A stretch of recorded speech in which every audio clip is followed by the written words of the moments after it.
È stata la mamma, dopo aver partorito, a chiamare i soccorsi. Quando i medici sono arrivati, però, il minuscolo corpicino era già privo di vita. Una bambina nata a termine della gravidanza, partorita in una piccola stanza sopra il nightclub serale di Piove di Sacco, è stata trovata morta nella notte dai sanitari che hanno dato l'allarme ai carabinieri.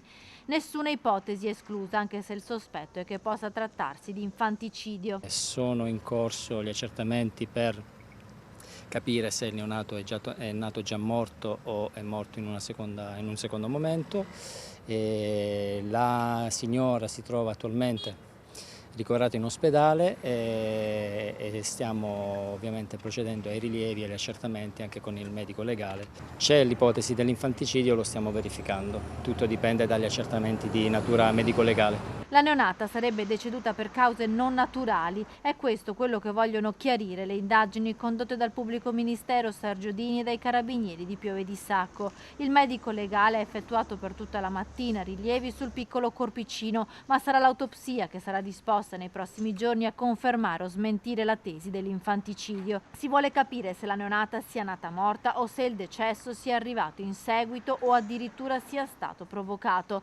Nel frattempo la mamma della piccola, una 29enne italiana, è stata portata in ospedale a Padova per gli accertamenti. Al momento nei suoi confronti non sono stati presi provvedimenti, ma la vicenda ha ancora molti aspetti da chiarire. La ragazza infatti viveva lì da appena 2 mesi, in una delle stanze che si trovano proprio sopra il locale notturno e che spesso vengono usate dalle dipendenti come dormitorio. Forse era ospite di una di loro.